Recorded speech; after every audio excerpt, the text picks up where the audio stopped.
¿Qué tal, arrendajos? ¿Cómo os va? ¿Estáis cogiendo en el piquito suficientes bellotas y les estáis poniendo por todas partes? Bueno, pues hay que hacerlo, ¿eh? Porque hoy que voy a hablar de la PAC, Política Agraria Común, pues estudiándola se comprende el carácter absolutamente destructivo, biocida, ecocida, aniquilador que tiene la política de la Unión Europea para los temas agrarios. Además que está todo lleno de mentiras, las explicaciones que dan, de inexactitudes y realmente lo que ellos proponen y lo que obligan a hacer, porque si fuera una propuesta que si hubiera libertad para realizarlo, ¿no? Pues sería diferente, pero es que todo es obligación, todo es coactivo. Realmente están destruyendo no solo la península ibérica, sino toda Europa a través de una agricultura que no solamente es irracional, sino que está completamente fuera de sitio y enloquecida. Para preparar esta charla, esta intervención, me he vuelto a estudiar la política agraria común. Yo ya lo había hecho hace como 14 o 15 años. Además lo había hecho sobre el terreno para escribir la parte segunda de mi libro Naturaleza, Ruralidad y Civilización. Pero ahora que lo he vuelto después de tantos años a reestudiar, en las semanas anteriores he visto que estamos en manos de locos. Lo que hacen los altos funcionarios de Bruselas para la agricultura, la ganadería y la silvicultura, por lo tanto para los bosques, es una completa chaladura, es un desquicie, porque a menudo toman medidas que no favorecen a nadie, tampoco a ellos. Es puro nihilismo, pura destructividad, pura locura, pura sin razón. Y esto tiene un motivo, que es cuando el poder es tan grande, ya no se necesita de la inteligencia, porque ya basta con la fuerza que a uno le da el poder, los instrumentos de poder, tantas policías, tantas leyes, tantos aparatos de control, tantas vigilantes, tantos funcionarios obedeciendo órdenes. Entonces ya se produce un salto a la locura, a la sinrazón y al desenfreno. De tal manera que o paramos la concentración de poder y desconcentramos el poder que se ha constituido en la Unión Europea, o en unos pocos decenios todo lo que es el mundo agrario y rural del que comemos, puesto que es del que vivimos esencialmente, se habrá desintegrado, porque lo que yo he observado es realmente una locura. Bueno, la Política Agraria Común, ya sabéis por sus siglas PAC, se crea en 1962. La explicación oficial es que era necesario crear una política agraria que permitiera abastecer a los europeos de suficiente cantidad de alimentos a un precio razonable, de alimentos, materias primas y bienes básicos. Primera mentira, esto es mentira. En el año 1962, sin PAC ni sin puñetas, Europa estaba mucho mejor que ahora en la alimentación.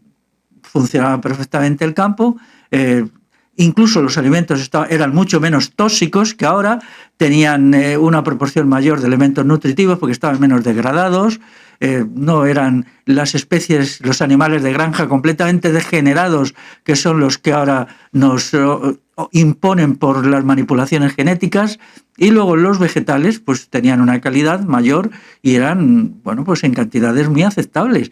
Por ejemplo, aunque todavía el Reino de España no estaba en la Unión Europea, pero en 1962 ya hacía 10 años que se habían eliminado las cartillas de racionamiento, que se eliminaron en 1952 y por lo tanto había una situación bastante aceptable de bienes, de productos agrícolas, ganaderos, etcétera, de todo tipo. Entonces, ¿por qué se impone la PAC? ¿Por qué? Toda esta serie de reglas, de normas, además de leyes terribles. Yo me pregunto, si alguien quisiera estar informado de todas las reglas y de todas las leyes, de todas las normativas que va imponiendo la PAC, no tendría que hacer otra cosa, tendría que dedicar toda su vida, los 365 días del año, a razón de 12 o 14 horas por día, a leer.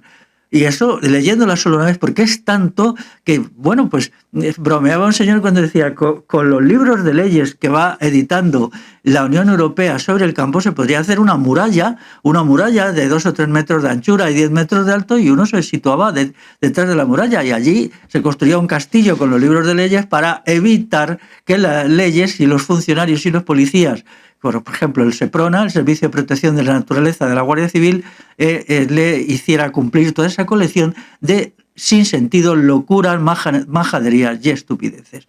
También es verdad que estos burócratas que están allí en Bruselas pues no entienden nada del campo. Eso cuando lo lees pues te das cuenta inmediatamente. Ellos son gente que trabajan 2-3 horas diarias y luego se dedican pues a comidas exquisitas interminables, a degustar licores exquisitos, a las cositas con la cocaína, a las prostitutas. Todo esto es lo que han hecho siempre los funcionarios de todos los estados y mucho más la Unión Europea, que es un estado de estados, es decir, es un estado al cuadrado, con lo cual todos los vicios de los altos funcionarios pues también son al cuadrado, ¿no? Así pues, volvamos a la pregunta original. ¿Para qué se constituye la PAC en 1962? Cuando la economía agraria europea marchaba muy bien, mucho mejor que ahora. Sí, de hecho, ahora todo es mucho peor en calidad, en cantidad, y no han conseguido nada más que realizar una política de zapa y destrucción del mundo rural que mantenerse 10 o como mucho 20 años más llevará a su destrucción y liquidación. Pues hay una razón muy simple, que es que el campo, el mundo rural, el campesinado, pero también gente que trabajaba en empresas que había en el campo, en empresas industriales, porque entonces no había esta diferenciación tan tajante como había entre zonas industriales y zonas agrícolas. En las zonas agrícolas había mucha pequeña y mediana industria de todo tipo, metalúrgica, textil, por ejemplo, muchos talleres de madera, de carpintería, fábricas de máquinas. Recuerdo que vi un vídeo que me impresionó mucho sobre construcción de maquinaria agrícola en Galicia a partir de una pequeña red de talleres que había allí en los años 60 y 70 y construían máquinas muy buenas de hierro con un alto nivel técnico. Luego ya, claro, llegó toda la reestructuración previa a la entrada de la Unión Europea y tuvieron que cerrar cuando todo esto hay que recuperarlo. Todo esto hay que recuperarlo porque lo que hay que hacer no es ampliar cada vez más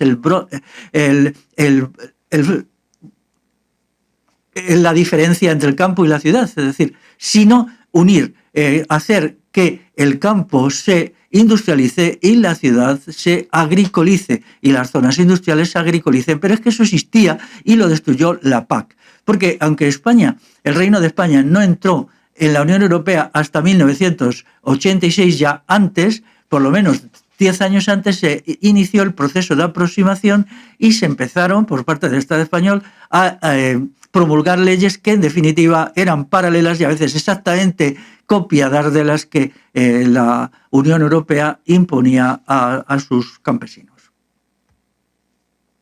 La razón es que el Estado siempre ha mirado, los Estados europeos, con una desconfianza enorme al mundo rural. Es decir, el mundo rural es algo que ellos no controlan, nunca han controlado y solo ahora, exactamente ahora, lo están controlando porque lo han destruido. Es decir, una vez que, como dice el refrán, muerto el perro, se acabó la rabia. Es decir, ya han destruido el mundo rural, ya están al punto de lograr su destrucción completa. Pero hasta ahora no era así. Es decir, el mundo rural, en contra de la mentira y los embustes infinitos, miles de ellos que se han lanzado por urbanitas a sueldo del Estado, sobre todo profesores, catedráticos, intelectuales. Por ejemplo, aquí las necedades que decía un Azorín, un servil como Azorín, que acabó siendo el correveidile de Franco. Pues entonces él sí insultaba mucho al mundo rural y escribía cosas abyectas, pero en todos los países europeos había lo mismo. ¿Por qué? Porque el mundo rural era la libertad, la rebeldía, la autonomía del sujeto. Y esto los estados no lo podían consentir. Ellos estaban, digamos, que echaban las muelas. Por eso, cuando se construye la Unión Europea, aunque dicen que tenía como objetivo lo que se llamó la Comunidad Europea del Carbón y el Acero, todo esto era propaganda. Lo que ellos querían, sobre todo, era poner su zarpa sobre la ruralidad europea, que se les escapaba, que era insurgente, que era rebelde, que no les obedecía. Y entonces, daros cuenta que cuando se crea la Unión Europea, sus antecedentes, por ejemplo, el Tratado de Roma, en 1957, el 60% de su presupuesto se dirigía a campo, a las cuestiones agrícolas. ¿Por qué tanto? Pero si en ese momento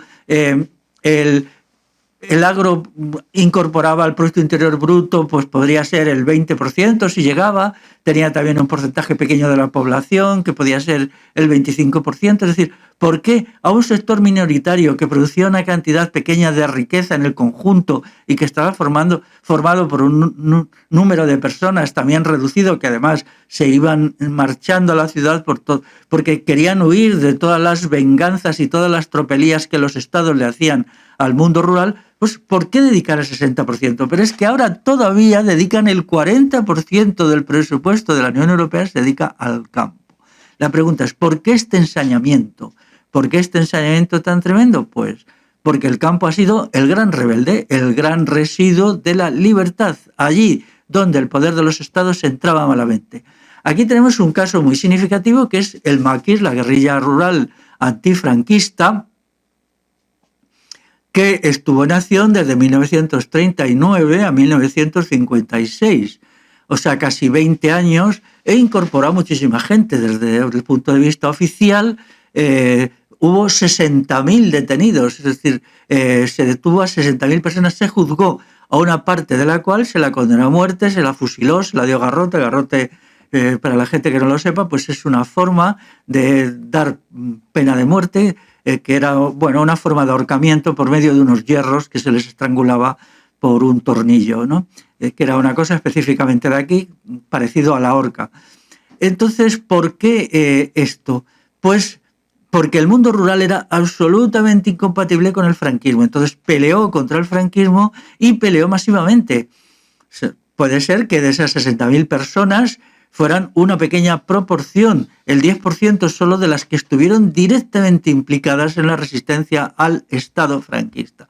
Al Estado franquista como Estado español y como franquista, porque, bueno, la gente no le gustaba no solamente el Estado porque fuera franquista, sino porque era Estado. Entonces, si consideramos que solo consiguieron detener al 10%, nos encontramos con una masa de 600.000 personas ejerciendo oposición y resistencia al Estado. Y eso durante 20 años, y una resistencia mucho más dura, ya se sabe, a partir de análisis histórico, que por ejemplo la Guardia Civil tuvo muchísimas más bajas en los enfrentamientos con la guerrilla de lo que ellos reconocieron, pero muchísimas más. Puede ser que 5 veces más. Ahora ya, pues algunos historiadores lo admiten, porque aquello fue una guerra civil verdaderamente abierta entre el Estado y la población rural. Y esta experiencia dejó muy marcados a todos los estados europeos. No solamente eso, sino se admite, por ejemplo, que la Guardia Civil eliminó sobre el terreno, o sea, ejecutó extrajudicialmente, como dice la expresión acuñada, unas 2.000 personas, que yo también supongo que serían más, que serían por lo menos 4 veces más. 8.000 personas más las que eran detenidas, se metían en cárceles, algunos se les condenaba a muerte y se les ejecutaba, otros se les conmutaba por muchos años de cárcel, etc. Estuvieron en la cárcel gente que había luchado en el mundo rural, pues prácticamente casi hasta los últimos momentos del franquismo. Hubo gente que se tiró 30 y 40 años en la cárcel por defender las libertades de la ruralidad frente a la presión del Estado. Pero no solo aquí, también. Daros cuenta que cuando las élites del poder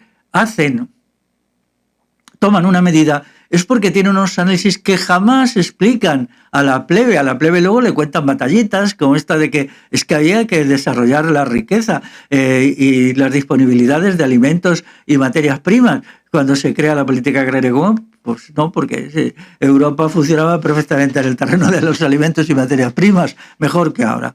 Entonces, dice, el Tratado de Roma de 1957, para mí fue el momento fundacional de la Unión Europea, de facto, que además la Unión Europea pues estaba también regida por criterios militares. Lo que la Unión Europea imitaba era a la OTAN, que se había creado en 1949.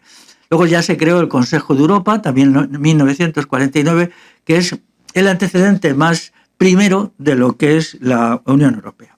Bueno, estamos hablando del Tratado de Roma. Roma está en Italia. Cuando Mussolini, a partir de 1918, intenta imponer su dictadura fascista, pues entonces él se lanza, forma sus columnas con los fasci. Los fasci eran los grupos armados, y entonces lanzaba sus columnas pues alternativamente sobre barrios obreros, barrios de artesanos, grandes ciudades y también sobre el campo.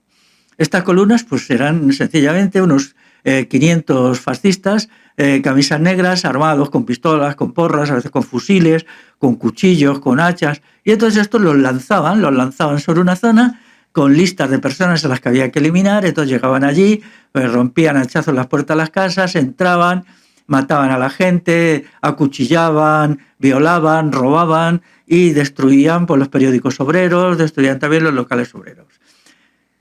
Pero también lo hacían en el campo. Había zonas agrarias que se metían... Al campo solían ir más. A lo mejor juntaban hasta 2000 en camiones y los lanzaban. Decían, bueno, pues hoy vamos a coger esta comarca, vamos a ir a los pueblos tal y tal, y vamos aquí a dar leña a toda la gente con las listas. Pero descubrieron, horror de los horrores, que mientras la resistencia en el mundo obrero era limitada, en el mundo rural era fortísima. De tal manera que algunas incursiones de los fascistas, de los fascios musolinianos contra las zonas rurales acabaron en desastres, pero desastres que ellos se volvieron con docenas de muertos, con cientos de heridos, con los camiones incendiados, en fin, en unas condiciones deplorables. ¿Por qué? Porque el mundo rural era muy consciente de las libertades y mantenía una visceralidad y un antagonismo con el fascismo.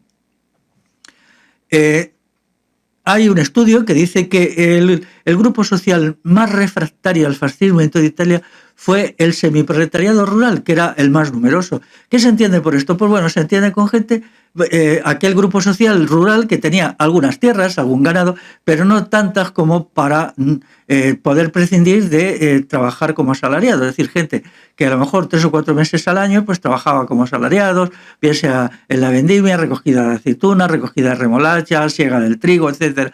Pero luego tenían su casa, tenían sus ganados, sus huertecitos, sus pequeñas tierras de secano y tal, y por eso se le llama semiproletarios, eran mitad propietarios y mitad proletarios. Este es el sector más refractario y eran los que realmente libraron batallas, pero batallas con docenas de muertos contra las columnas fascistas. Cuando los nazis en Alemania intentan tomar el poder, ya directamente a partir del año 1929 se encuentran con algo parecido.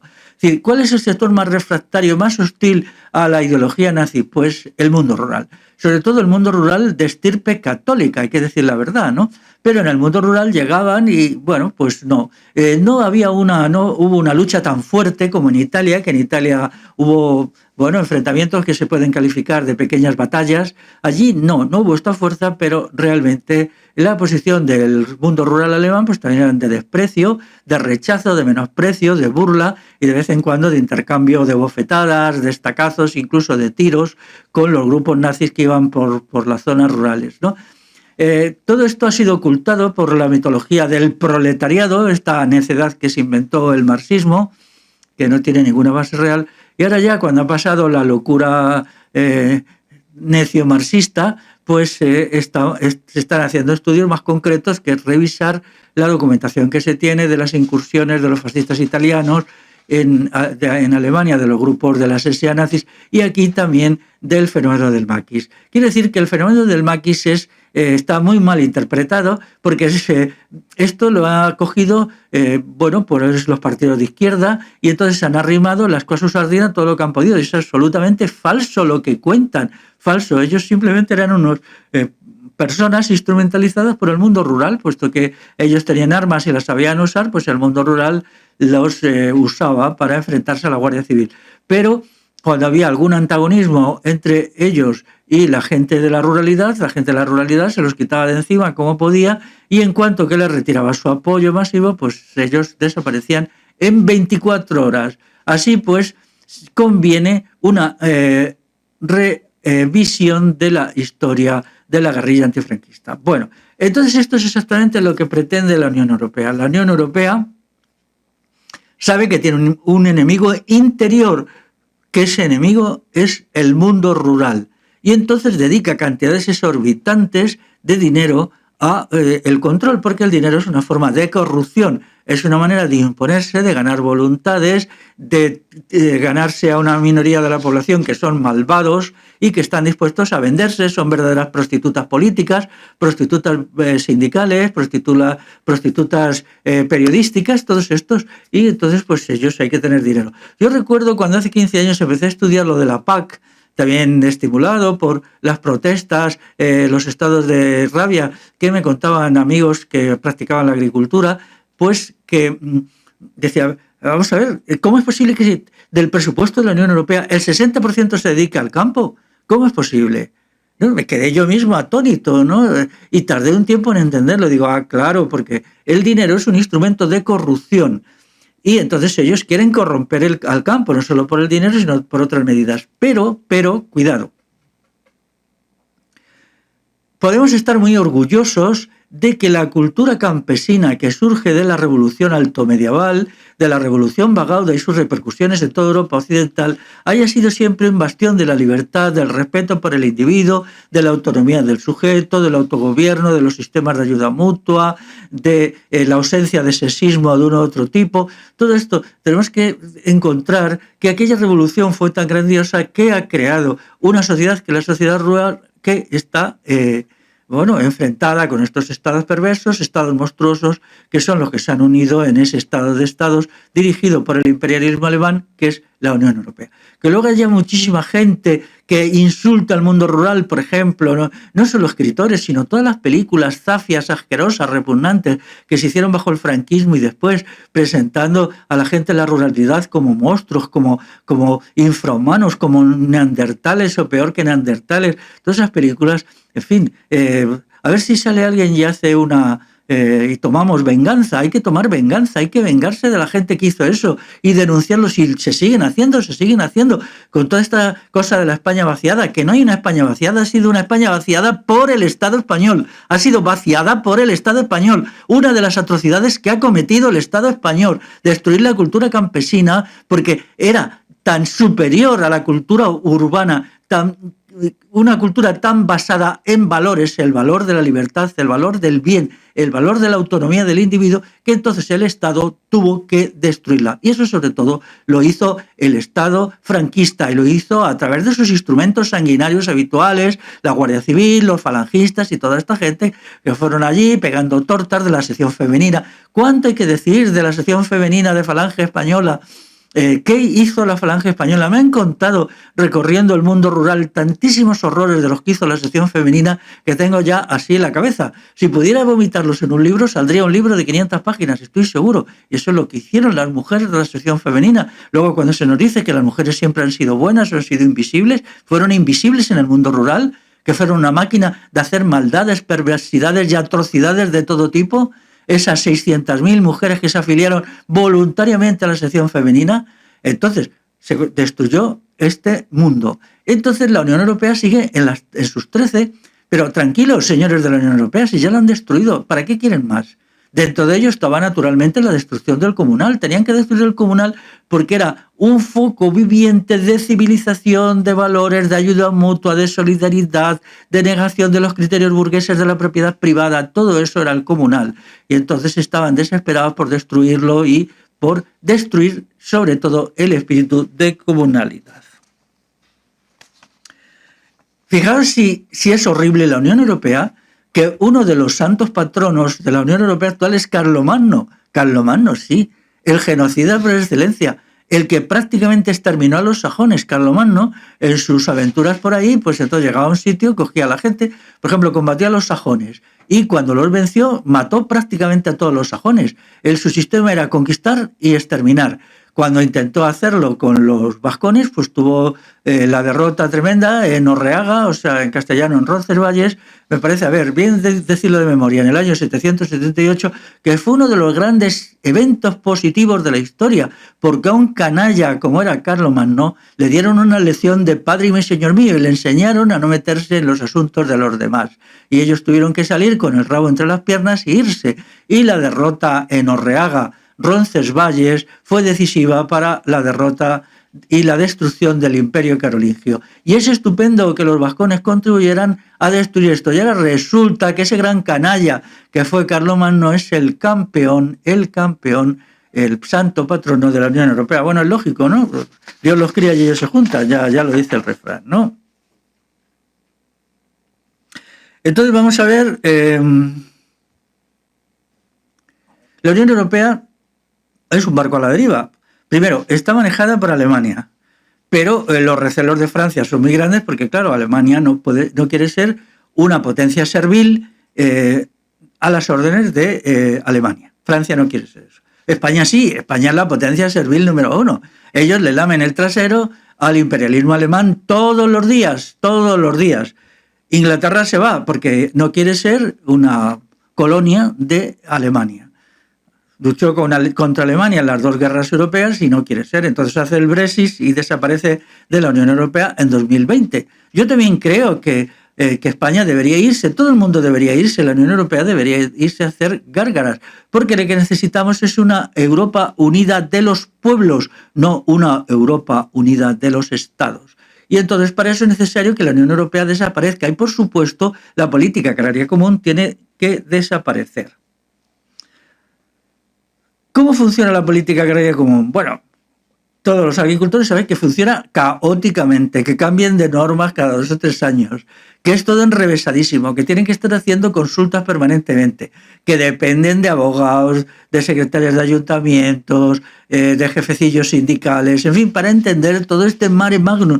¿Por qué cambian tanto? Quizá para caotizar todavía más las cosas y hacer que lo que hoy valía mañana no valga, pasado no sé qué, la gente le ponen un cultivo, por ejemplo, durante mucho tiempo estuvieron subvencionando muy a fondo el girasol. Y entonces, bueno, pues la gente se acostumbró a plantar girasol, ya cogió habilidad, porque antes era un cultivo aquí muy minoritario. El aceite de girasol pues no tenía mercado en España, ¿no? Se hacía sobre todo para la exportación. E incluso compraban maquinaria específica y tal y tal. Y de un día para otro resultó que cambiaron la normativa y entonces ya las subvenciones y ayudas que daban al girasol la quitaron. ¿Qué tuvo que hacer la gente con lo que había aprendido? Pues dejarla allí, en el corral de su casa, oxidándose. O como mucho, malvenderla o utilizarla si se podía adaptar para otro. Y eso lo hacen continuamente. Hoy te dicen una cosa, mañana la contraria. Durante un tiempo el olivar se subvencionaba el árbol. Ahora ya se subvenciona la cantidad de productos, es decir, hay una parte que te pagan en el mercado dirigido por la Unión Europea, por supuesto, y otra parte que te lo da directamente del precio de la aceituna. Pero durante un tiempo subvencionaron la plantación de olivos. Total, que lo que lograron era que aparecieran olivos donde jamás se habían cultivado. Es decir, se hizo una sobreexplosión de olivos y de olivares por todas partes simplemente porque era un dinero, daban una cantidad de dinero por cada olivo que pusieras. Entonces hasta en los sitios más extraños e inverosímiles, pues allí aparecían olivos. Entonces todo esto, claro, lo que hizo fue una desarticulación de las condiciones productivas y de los sistemas del bosque y el arbolado en la península ibérica, porque esto era antinatural. Y entonces esto fue una de las muchas. O sea, hacer un libro sobre el libro negro de la PAC, ¿cuántas páginas ocuparía? 700, 1000 páginas, pero de todas las necedades que además hacen una normativa, no dan explicaciones. O dan una explicación en una línea. Luego, a los 2 años la cambian. Tampoco dan explicaciones de por qué la quitan o por qué la cambian. Y luego ponen una nueva, pero tampoco dan explicaciones. Es decir, ellos lo único que hacen es dar órdenes como unas máquinas locas, como unos tiranos enloquecidos que simplemente por un capricho se levantan una mañana y se les ocurre una tontería y luego otra mañana pues la quitan porque ya ese día pues la resaca les ha venido de otra manera y eso es lo que es la política agraria común, ¿no? Entonces se basa en el control de precios. El control de los precios, pues ellos intervienen, suben, bajan los precios según sus conveniencias. Subvenciones agrarias que quitan y ponen según como venga la cosa. Intervenciones en los mercados. Pueden en un momento hacer un acopio de grandes cantidades que luego se quedan ahí en almacenes, que no se sabe qué hacer con ellos, o bien, bueno, pues abrir las fronteras de la Unión Europea y meter algún bien que también aquí se produce, de tal manera que los precios se hunden en picado y arruinan un montón de pequeños y medianos agricultores y de gente intermediarios y tal, ¿no? Luego, control de las exportaciones e importaciones, intervención legales en los mercados de muchas maneras. Subsidios a las industrias que trabajan para la agricultura. Esto es muy importante. Vamos a ver, la agricultura actual es un mercado para la industria de maquinaria y para la industria química. Esto quiere decir lo siguiente, que la política de la Unión Europea, la PAC, hace las cosas de tal manera que el agricultor tenga que gastarse la mayor cantidad posible de dinero en maquinaria, sea útil, menos útil o del todo inútil, y en productos químicos, fitosanitarios, herbicidas, pesticidas, agrotóxicos de todo tipo. ¿Por qué? Porque tiene que haber un trasvase de valor, de riqueza, desde la agricultura a la industria. ¿Y eso cómo se hace? Pues obligando, creando unas condiciones por las cuales el agricultor se vea obligado a comprar una enorme cantidad de productos químicos. Y entonces, claro, la industria química pues crece. ¿Esto cómo se hace? Pues simplemente a partir del monocultivo. Todas las enfermedades de cualquier especie vegetal se multiplican por mucho en régimen de monocultivo. Si están todo el cultivo junto, pues, se multiplican las enfermedades. En la agricultura natural, un sistema de lucha contra las plagas y las enfermedades era la rotación de cultivos. Si en un terreno se pone hoy un cultivo, mañana, el año que viene otro y el año siguiente otro cultivo, entonces las plagas no pueden mantenerse de un año para otro. Entonces la incidencia de las plagas es mínima.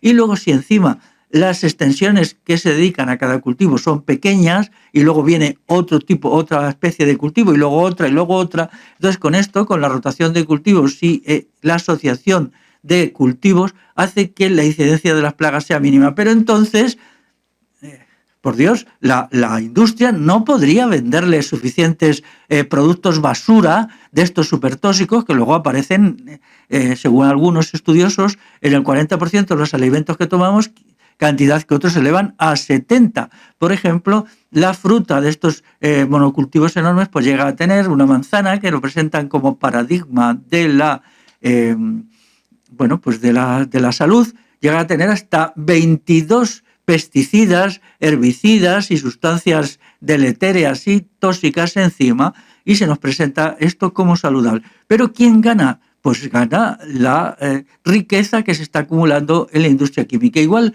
la maquinaria. Por ejemplo, el olivar superintensivo. El olivar superintensivo tiene un problema, que va a dejar los acuíferos en muy poco tiempo exhaustos.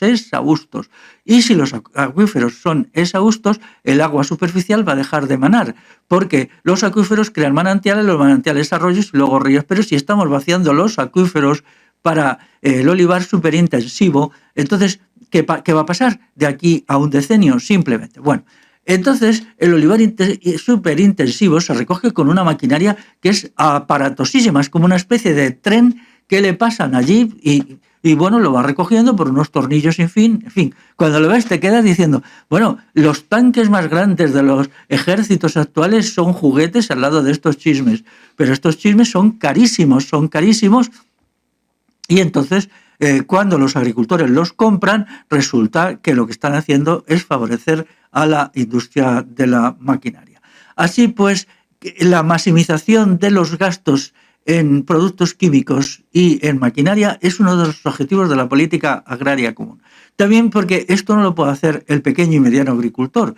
El pequeño y mediano agricultor no puede meterse en esos gastos tan enormes, porque ni tiene la superficie de tierra mínima aconsejada, ni tiene los recursos monetarios para ello. Así pues, la introducción de todo esto y la bonificación de las grandes superficies hace que la destrucción de la pequeña propiedad, del pequeño campesino, del pequeño agricultor, incluso del mediano, sea otro de los objetivos de la política agraria común. El otro día leí las últimas normativas y la protesta de algunas asociaciones de pequeños agricultores que se referían a esto. Decían, la normativa de la Unión Europea para 2021 está dirigida directamente a la destrucción de la pequeña propiedad. ¿Ya veis?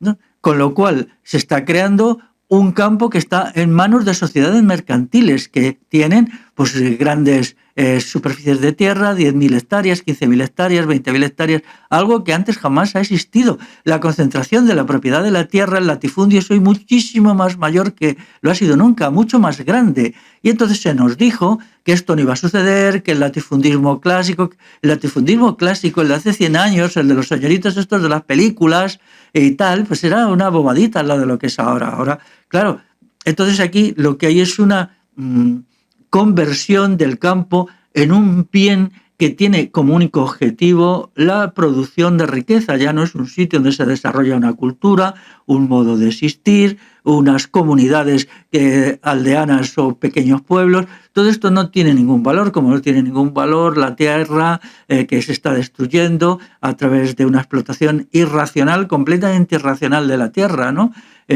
Y tampoco tiene valor pues el bosque, que es a donde yo quería llegar. En toda esta situación, el bosque está siendo destruido.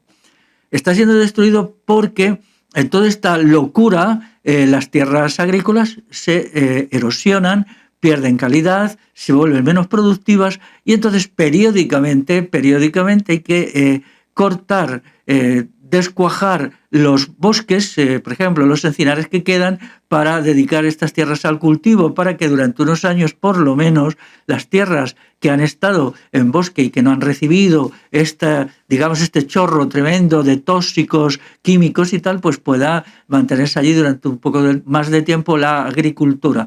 Por eso cuando se viaja en lugares remotos, llegas a un sitio y dices, vamos a ver, aquí había un encinar y mira, allí están todavía los troncos, los tocones de las encinas y tal, ¿no? Y esto podían ser 80 hectáreas o 100 hectáreas y lo han destruido. Entonces, ¿por qué lo destruyen, no?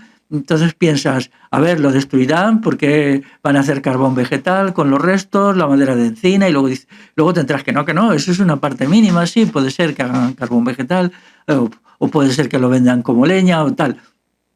La madera de encina es muy buena para el fuego y para ciertas funciones, pero no tiene un uso generalizado como tal. Lo hacen simplemente por eso, porque la destrucción de la fertilidad de los suelos ha convertido a la agricultura en itinerante. Tiene que coger un trozo aquí e irse más para allá. Esos son los cultivos herbáceos, en los que son cultivos anuales, pero en aquellos sitios, como puede ser el viñedo, como puede ser el olivar, eso no puede hacerse. Entonces, ¿qué es lo que sucede? Que hay unos rendimientos decrecientes. Lo que están logrando en su locura, en su sinrazón, es que no hay palabras para explicar lo que es la política agraria común, palabras críticas, digo, pues es básicamente la destrucción de los suelos. Por ejemplo, cuando todo se baña con herbicidas, entonces resulta que no se crea materia orgánica porque no hay hierba. En segundo lugar, las hierbecitas que crecen, por ejemplo, en medio de un olivar, cumplen una función con las raíces que abren el suelo, entonces llueve y en esa apertura mínima del suelo se meten en esas microgrietas, se mete el agua y entonces el agua va para abajo, es decir, va a fertilizar, incluso puede ser que llegue al acuífero. Pero cuando los suelos esos se compactan porque no hay no hay nada absolutamente de hierbas y al mismo tiempo se los compactan artificialmente para luego coger la aceituna con estos sistemas de aspiración, entonces, ¿qué se logra? Se logra un suelo compactado por el cual escurre el agua, de tal manera que el agua no penetra, sino que escurre hacia los arroyos y luego hacia los ríos, con lo cual no penetra. Es decir, que esos árboles que luego tienen que regar en verano con un agua que es preciosa, que tiene un valor precioso, algo que tenía que estar totalmente desautorizado, entonces resulta que ya las lluvias no penetran porque el suelo está compactado por el uso de los herbicidas. Así pues, es todo una irracionalidad creciente que está basada en unos criterios aparentemente productivistas, pero que luego no son tales, porque incluso con los criterios del latifundio se podrían hacer las cosas en que fuera un poco menos desastroso, un poco menos, pues que te deja sobrecogido lo que se observa, ¿no? Es como, mirad, lo que ha pasado con los herbicidas, ¿no? Hasta ahora el herbicida, pues era la casa, vamos a ver, lo tengo por aquí, vamos a ver, el herbicida era el herbicida de Monsanto, que era, bueno, pues aquí, a ver, entonces el herbicida, el glifosato, pues ha recibido muchas críticas, ¿no? Y el herbicida glifosato ya por sí mismo es muy tóxico, pero es muchísimo más tóxico en la versión que comercializaba Monsanto, que es el Roundup. El Roundup, como tiene que llevar algunos aditivos para que las plantas absorban mejor el glifosato y para que se pegue al terreno, se multiplica por mucho su toxicidad. Es decir, hay algunos que dicen que se multiplica hasta por 10 veces, de tal manera que el Roundup es un veneno total, pero no solamente para las plantas, sino también para los cultivos y para los seres humanos. De tal manera que ahora mismo hay una demanda de 18.000 personas en todo el mundo que han decidido ponerle a Monsanto, que ahora ya sabéis que lo ha comprado Bayer y es Monsanto Bayer, una demanda por esto. Entonces, hasta tal punto la cosa está mal y se ha hecho una política muy buena de cerco y golpeteo y a Monsanto que las acciones de Monsanto Bayer están bajando porque se piden cantidades millonarias. Pero ahora dicen, bueno, ya lo damos por perdido este asunto y ahora nos dedicamos a otro herbicida que es el Terafit. El Terafit es el herbicida de moda, el que está subiendo ahora de la casa Syngenta. Entonces leen las indicaciones que te da la casa Syngenta de este herbicida y te dicen, es totalmente inocuo, no tiene ninguna significación para los animales, la flora, la fauna, ni los seres humanos, ni los cultivos. Nada, se puede utilizar y tal. Hasta tal punto que en septiembre pasado, ahora, hace un par de meses, Su Majestad Felipe VI fue a visitar una caseta de la empresa Syngenta en una feria de productos fitosanitarios, ¿no? Que era una manera de decirle a la gente, porque esto fue convenientemente publicitado y tal, qué bueno es el nuevo herbicida. Bueno, muy pronto tendremos un montón de denuncias, por favor.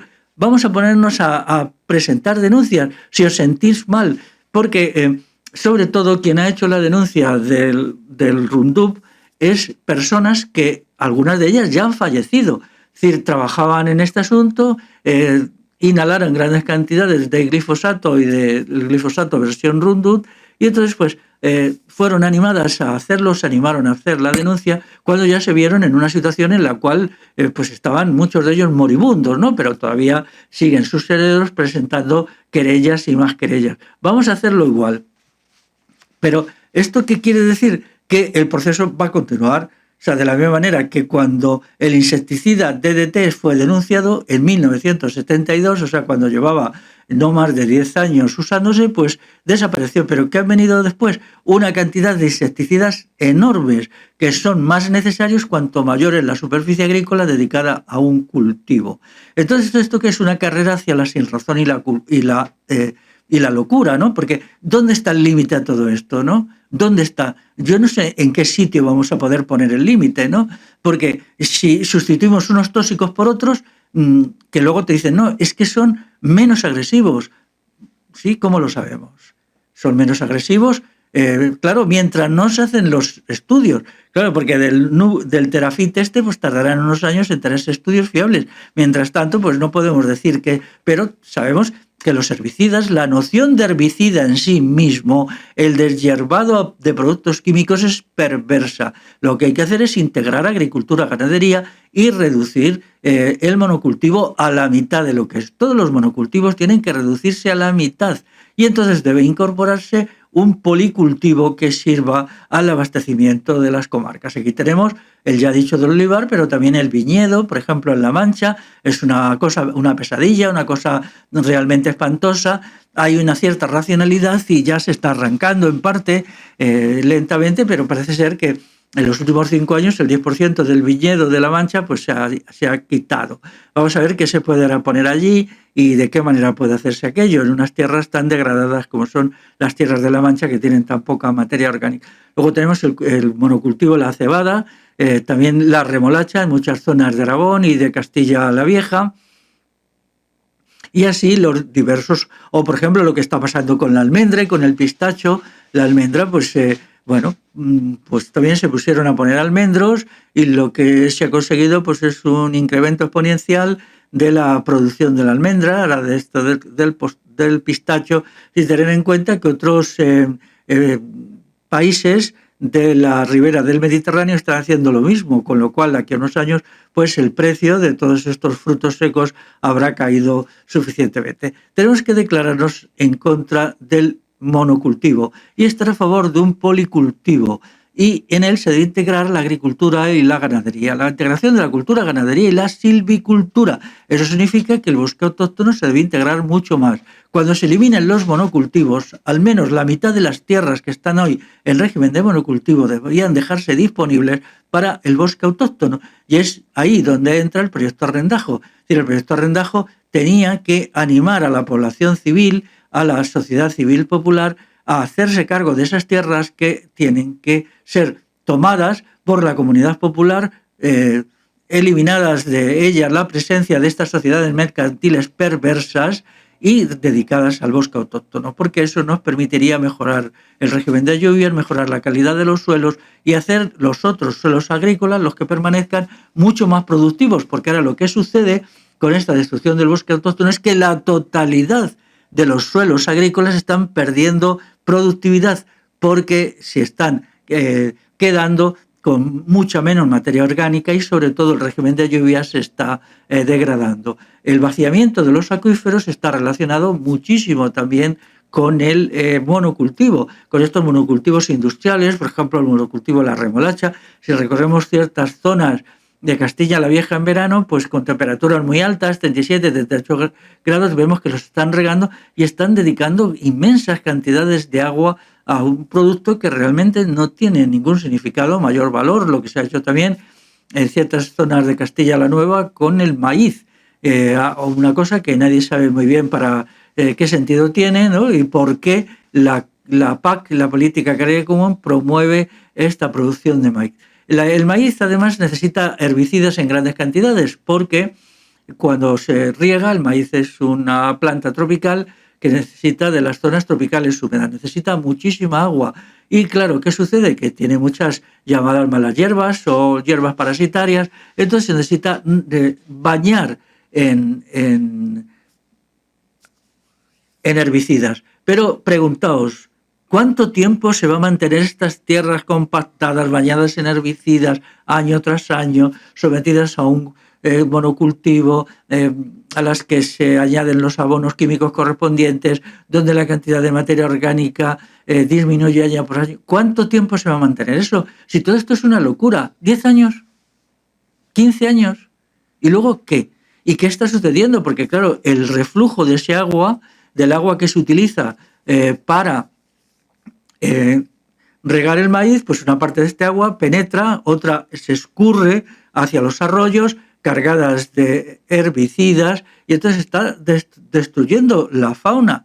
La fauna, por ejemplo, las ranas. Hay aldeas que me decían, gente me dice que allí el ruido de las ranas era formidable en las noches de verano y ahora oyes una rana cada 10 minutos. Una rana. Entonces se está destruyendo todo por cosas que son perfectamente inútiles, porque estas tierras, por ejemplo, de maíz, podían dedicarse al policultivo de huerta, al policultivo de frutales, es decir, introducir 30 o 40 cultivos, habas, leguminosas, todo esto, para que la comarca se abasteciera, pues en las cuestiones agrícolas podía abastecerse hasta el 90% de estos productos, ¿no? Y eliminar este asunto. Así pues, para ir terminando ya, el proyecto Arrendajo, si quiere ser consecuente con su proyecto de recuperar el bosque autóctono, principalmente los quercus, que son el 70% del bosque autóctono primitivo, o sea, los árboles que dan bellota, las glandíferas, que también se llaman así, pues entonces tiene que comprender en qué condiciones esto está siendo destruido y al mismo tiempo cómo se puede reconstruir. Así pues, si no lo podemos hacer este año, el que viene, y si no el que viene, tenemos que ofrecer una alternativa del conjunto para la producción agrícola, para la agricultura, la ganadería, la silvicultura, la industria rural, los servicios rurales, es decir, una alternativa de conjunto, porque no podemos quedarnos solo en la crítica. Es muy fácil criticar, es muy fácil echarse las manos a la cabeza, decir qué barbaridades, qué cosas están haciendo, qué sin razón, qué locura. Pero no, si queremos realmente conseguir una movilización popular formidable, primero para coger bellotas y ponerlas, segundo para parar la locura y la irracionalidad de la política agraria común y tercero para crear un mundo rural con vida y dejarnos de la tabarra de la España vaciada, que al menos tener vergüenza, es decir, la España que ha vaciado el poder constituido y luego la Unión Europea, porque ellos han hecho el desmán, Entonces, si queremos lograr todo esto, tenemos que hacer propuestas constructivas y luego ya veremos en qué condiciones políticas y sociales se pueden hacer. Y solo a partir de las propuestas constructivas se podrá retornar a un campo vivo de gente donde haya juventud, donde se pueda volver a vivir, porque para vivir no solo se necesita agricultura, ganadería, se necesita bosques, pero se necesita también industria rural y servicios rurales, de tal manera que aquello sea un lugar propio de los seres humanos. Bueno, muy bien, pues lo dejamos aquí. Seguiremos hablando de la política agraria común. Cogeré algún ejemplito, algún caso particular y veremos el asunto. Pero antes de terminar, se me había olvidado una cosa, luego hay los críticos que dicen, por otra PAC.